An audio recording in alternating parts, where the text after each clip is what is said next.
Hello everyone, welcome to my channel. আজকে তোমাদের সঙ্গে শেয়ার করব সর্ষে বাটার এই রেসিপিটি। এটি খেতে কিন্তু দারুণ হয়। চলো রেসিপিটি শুরু করা যাক। আর আমার ভিডিও যদি তোমাদের ভালো লেগে থাকে তাহলে সাবস্ক্রাইব করে দিও। চলো ভিডিওটি শুরু করি। সবার প্রথমে মাছগুলো ভালো করে ধুয়ে নেব। ধুয়ে নিয়ে এর ওপরে দিয়ে দেব হলুদ গুঁড়ো আর লবণ। হলুদ গুঁড়ো আর লবণ দিয়ে একটু মেখে নেব। মাছগুলো মেখে কিছুক্ষণের জন্য রেখে দেব। এইদিকে আরেকটি পাত্রে মশলাটা তৈরি করে নেব।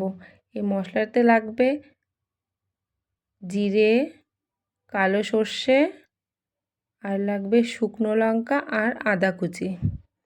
এটা ভালো করে জল দিয়ে ধুয়ে নেব। ধুয়ে নিয়ে পেস্টটা তৈরি করে রেখে দেব।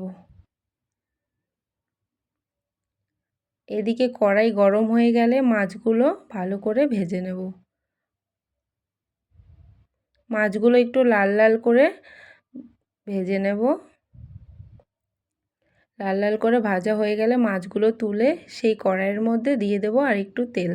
তেল দিয়ে এখানে দিয়ে দেব কালো জিরে আর কাঁচা লঙ্কা। কালো জিরে আর কাঁচা লঙ্কাটা একটু ভালো করে ভেজে নিয়ে এখানে কুচে রাখা পেঁয়াজ দিয়ে দেব।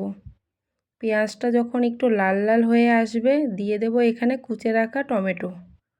টমেটো আর সব মিশ্রণটা ভালো করে লাল লাল করে ভেজে নিয়ে এখানে তৈরি করে রেখেছিলাম যে মশলাটা, সেই মশলাটা দিয়ে দেব। মশলাটা দিয়ে ভালো করে কষিয়ে নেব। যখন দেখব তেল এখান থেকে তেল ছাড়ছে দিয়ে দেব হলুদ গুঁড়ো আর লঙ্কার গুঁড়ো।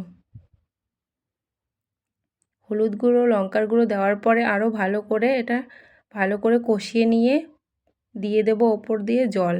জল দিয়ে কিছুক্ষণের জন্য ঢেকে রাখবো। ঢাকনা তুলে ভালো করে আরেকবার কষিয়ে নেব। ভালো করে কষিয়ে নিয়ে যখন তেল ছাড়তে শুরু করে দেবে দিয়ে দেব জল।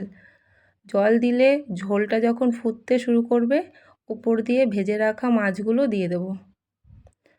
মাছগুলো দিয়ে একটু ভালো করে নেড়ে নেব। নেড়ে নেওয়ার পরে যখন ফুটতে শুরু করবে কেটে রাখা ধনেপাতা দিয়ে দেব। বন্ধুরা ভিডিওটি কেমন লাগলো? ভালো লাগলো